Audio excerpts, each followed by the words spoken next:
রোহান মুম্বাইয়ের একটা লাক্সারি ফ্ল্যাটে বসবাস করে। সে ব্যাংকের একজন ম্যানেজার হিসেবে চাকরি করে এবং তার মাসিক বেতন 2.5 লাখ টাকা ছিল। রোহানের কাছে কোনো কিছুর অভাব ছিল না। দামি ফোন, স্পোর্টস বাইক আর গাড়ি, নিজের ফ্ল্যাট। সবার নজরে সে একটা ড্রিম লাইফ কাটাচ্ছিল। তার বন্ধুবান্ধব এবং প্রতিবেশীরা তাকে অনেক বেশি লাকি বলে বিশ্বাস করত, আর সবসময় এটাই ভাবতো সে তো অনেক টাকার মালিক, নিজের সব শখ পূরণ করছে। লাইফ হলে তো ওর মতো হওয়া উচিত। আচমকাই রোহানের ওয়াইফের শরীর খুব খারাপ হয়ে যায়। হসপিটালে গেলে জানতে পারে যে তার ওয়াইফের ক্যান্সার হয়েছে, যা এখন সেকেন্ড স্টেজে আছে। যদি দ্রুত ট্রিটমেন্ট করানো না হয় তবে ভবিষ্যতে অনেক বড় প্রবলেম হতে পারে। শুধু ট্রিটমেন্টের খরচ রোহানকে 15 লাখ টাকা বলা হয়। যদি দেখা যায় তবে রোহান এই খরচ চালানোর ক্ষমতা রাখত, কিন্তু তার স্যালারির আসল বাস্তবতা শুধু রোহান নিজেই জানতো। মানে স্যালারিতে তার পুরো 2.5 লাখই ছিল, কিন্তু সে যে বেতন পেত সেখান থেকে গাড়ি, ফ্ল্যাট এবং স্পোর্টস বাইক, এই তিনটা জিনিসের ইএমআই হিসাবে মাসে বহু টাকা কেটে নেওয়া হতো। সবকিছু কেটে তার কাছে যে টাকা থাকতো তা সে বাসার খরচা এবং ঘোরাফেরায় উড়িয়ে দিত।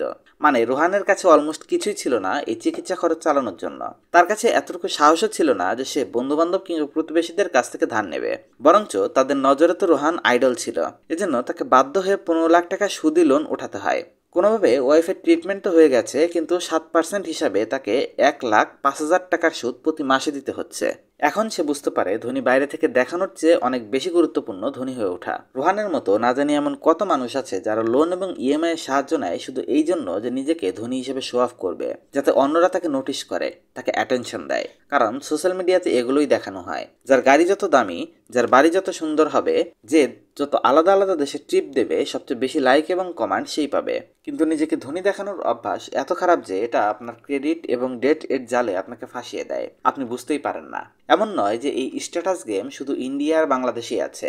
2025-এর ফেডারেল রিজার্ভের একটা স্টাডি বলে আমেরিকার 70% ইয়াং পিপল নিজেদের লাইফস্টাইলকে মেনটেন করতে ক্রেডিট কার্ড এবং লোনের সাহায্য নিচ্ছে। মানে ডেভেলপড দেশের সফল নাগরিক হিসাবে নিজেকে দেখানোর জন্য তারা প্রতিনিয়ত আউট অফ রেঞ্জ গিয়ে নিজেদের ফাইন্যান্সের খরচগুলোকে মেনটেন করছে। কিন্তু সেখানেই যদি আপনি দুনিয়ার টপ কিছু ধনী মানুষকে দেখেন, এই ধনী ব্যক্তি যাদের কাছে হাজার হাজার কোটি টাকার সম্পদ রয়েছে, তারা এত সিম্পল যে আপনার কাছে যদি আপনি তাদের ফেস আগে থেকে না চিনেন তবে বুঝতেই পারবেন না যে তারা কোটিপতি। কেননা এই লোকগুলো জানে সাধারণ দেখার মানে গরিব হওয়া না, বরং স্মার্ট লিভিং। যাই হোক, এরা তো বড় বড় মানুষ, কিন্তু আমাদের জন্য সিম্পল দেখা কেন এত গুরুত্বপূর্ণ? আমরা কি সিম্পল দেখার চক্করে পুরো লাইফকে এনজয় করবো না?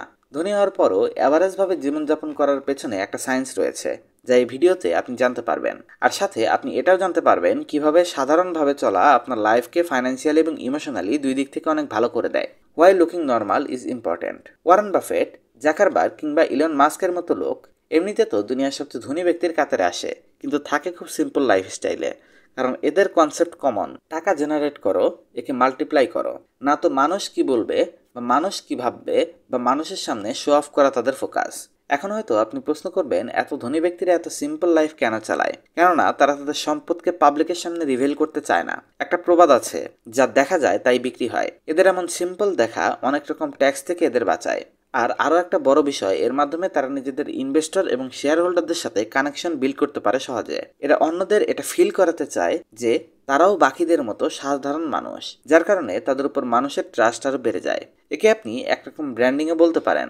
নিজেকে গরিব দেখানোর তারা সাধারণ মানুষের ভরসা জিততে চায়। বড় থেকে বড় বিজনেস আর ছোট থেকে ছোট স্টার্টআপও এই স্ট্র্যাটেজি ব্যবহার করছে এবং হাই প্রফিট কামাচ্ছে। এই পয়েন্ট থেকে আমরা শিখতে পারি, আমাদের ফাইন্যান্সিয়াল ইন্ডিপেন্ডেন্ট তখনই পসিবল হবে যখন আপনি স্মার্টলি আপনার ইনকামের ম্যাক্সিমাম অংশ সঞ্চয় এবং বিনিয়োগ করছেন। আর এই সময়ে যদি আপনি শো অফ কালচার থেকে দূরে থাকতে পারেন তবে দ্রুততম সময়ে আপনি ফাইন্যান্সিয়াল ফ্রিডম হাসিল করবেন। Next lesson is status trap can be toxic. কিছুদিন আগে আমি একটা জাপানি সিনেমা দেখছিলাম, যেখানে একটা ফ্যামিলি থাকে যারা কিছু কিছু করে টাকা জমিয়ে এবং ব্যাংক থেকে লোন তুলে তার ছেলেকে বড় স্কুলে পাঠায়, এটা চিন্তা করে যে বড় স্কুল থেকে এডুকেশন নিয়ে তার ছেলের ফিউচার সিকিউর হয়ে যাবে। কিন্তু তার ছেলে এটার জন্য প্রস্তুত ছিল না কিনা এ ব্যাপারে তারা ধ্যান দেয়নি। তো যখন সে ওই স্কুলে পৌঁছায়, সেখানে সে দেখতে পারে প্রত্যেকটা ছেলেই যার যার স্ট্যাটাসের ব্যাপারে কথা বলছে। কাউকে এটা বলতে শুনছে, আমার বাবার কাছে 100 একর জমি আছে। কেউ বলে, আমার বাড়িতে 20 জন চাকর আছে। কেউ আবার শো অফ করছে, গত সপ্তাহে আমরা নতুন গাড়িটা কিনেছি। কেউ আবার বলে, আগামী মাসে আমরা অমুক দেশে ঘুরতে যাচ্ছি। ইনফ্যাক্ট ওইখানে বাকি বাচ্চাদের যে মা বাবা ছিল তারা বড় বড় লাক্সারি গাড়িতে তাদের বাচ্চাদের স্কুলে নিয়ে আসতো। এই ধরনের কালচারে এসে সে কিছুদিনের মধ্যেই নিজেকে গরিব ফিল করতে শুরু করে। তার বন্ধুরা তাকে প্রতিদিন মজা নিতে শুরু করে, যার কারণে তার খুব খারাপ লাগে। এজন্য সেও তাদের সাথে স্ট্যাটাস ম্যাচ করার জন্য আরো বেশি খরচ করতে শুরু করে। সে ঘর থেকে টাকা নিত, আর যদি না পেত তবে চুরি করত। তার মা বাবার ব্যাপারে বলতে তার অনেক লজ্জা লাগতো। স্ট্যাটাসের ভূত তার উপর এতটা ভারী হয় যে যখন তার বাবা তাকে রেখে যেত তখন সে তার বন্ধুদের বলতো, এই লোক আমাদের বাসার চাকর। একদিন তার বন্ধুরা তার কাছে পার্টি চায় বার্থডে উপলক্ষে। সে তার বন্ধুদের তার বাড়িতে নিয়ে যায়, কিন্তু সে তাদের এটা বলে, এটা আমাদের আলাদা একটা প্রপার্টি, আর এই দুইজন হচ্ছে চাকর। একবার অবস্থা এমন হয় যে খাবার লবণ কম হওয়াতে তার এক বন্ধু তার বাবার উপর হাত তুলে ফেলে। তারপরও সেটা অ্যাকসেপ্টই করেনি যে এটা তার বাবা, কারণ তার মনে ভয় ছিল যে তার সাধারণ জীবন তার বন্ধুদের সামনে খুলে না যায়। যাই হোক, এই জিনিসগুলো মুভিতে তো খুব এক্সট্রিম লেভেলে দেখানো হয়েছিল, কিন্তু তবুও আপনি নোটিশ করবেন এমন অনেক মানুষ আছে যারা স্ট্যাটাস দেখানোর চক্করে পড়ে, নিজেদের বড় দেখানোর চক্করে পড়ে অ্যাগ্রেসিভ হয়ে যায়, যে তারা অন্যদের বোঝার চেষ্টাই করে না, মানুষকে ভ্যালু করা বন্ধ করে দেয়, যার কারণে তাদের অনেক রিলেশন খারাপ হয়ে যায়। Lesson number 3 is lifestyle inflation trap. এখন কথা বলবো লাইফস্টাইল ইনফ্লেশনের। এর মানে হলো যখন ইনকাম বাড়ার সাথে সাথে আপনার খরচগুলো বেড়ে যায় এবং আপনি আপনার পুরনো সিম্পল লাইফের থেকে আরো বেশি ব্যয়বহুল লাইফ কাটাতে থাকেন। এই শিপমেন্টটাকেই লাইফস্টাইল ইনফ্লেশন বলা হয়। মানে ধরেন আপনার স্যালারি আগে 30,000 ছিল, আর আপনি 20,000 টাকার মধ্যে সমস্ত খরচ মেনটেন করে 10,000 টাকা সঞ্চয় করতেন। এখন যদি আপনার স্যালারি 80,000 হয়ে যায়, কিন্তু এখনো আপনি আপনার সমস্ত খরচগুলো মেনটেন করার পর ওই 10,000ই সঞ্চয় করেন, কারণ আপনার প্রয়োজন এবং খরচগুলো এত বেড়ে গেছে যে এখন আপনার 70,000ই খরচ হচ্ছে। মানে যত স্যালারি তত খরচ, যা দীর্ঘকালীন ফাইন্যান্সিয়াল স্টেবিলিটির জন্য রিস্কি হতে পারে।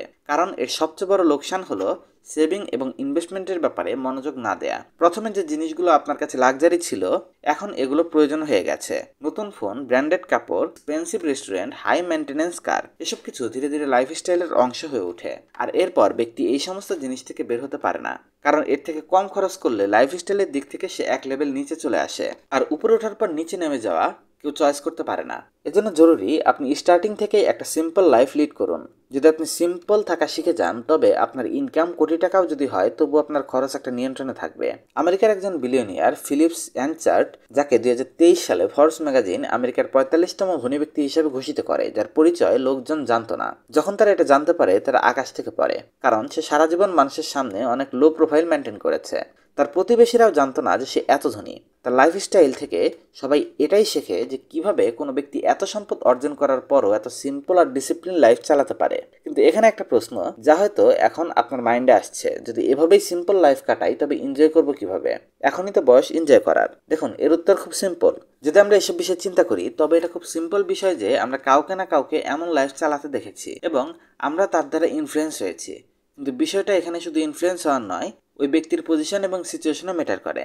হতে পারে আপনি যাকে কালকে লাক্সারি গাড়িতে দেখছেন, যাকে দেখে আপনার মধ্যেও ইচ্ছা জাগছে, তার পুরো ফ্যামিলিও হয়তোবা ধনী। তার বাবা হয়তোবা কোনো বড় কোম্পানির মালিক, এজন্য সে এসব কিছু অ্যাফোর্ড করতে পারে। কিন্তু যেহেতু আপনার ফ্যামিলি সেরকম নয়, কিংবা তারা এতটা সাপোর্ট করতে পারে না, তাই আপনার তাদের মতো দেখানোর জন্য ইএমআই বা লোনের রাস্তা ব্যবহার করা আপনাকে ঋণের জালে ফাঁসিয়ে দেবে। দেখুন, প্রতিটি জিনিসের টাইম আছে। সময়ের আগে আপনি যদি কিছু পাওয়ার চেষ্টা করেন, তবে হয়তোবা আপনাকে অনেক বেশি মূল্য পরিশোধ করতে হবে। আপনি নিজে চিন্তা করুন এবং কমেন্টে বলুন আপনার লাইফের প্রধান গোল কি। আপনি কি শুধু ধনীদের মতো দেখাতে চান, নাকি বাস্তবে ধনী হতে চান? আপনাকে ধনী হিসাবে দেখানোর জন্য কোম্পানিগুলো এবং ব্যাংক আপনার দিকে লোনের হাত সবসময় বাড়িয়ে রাখে। লোন, ইএমআই, ক্রেডিট কার্ড এবং ট্যাক্সের জাল, এর থেকে সাবধান থাকুন।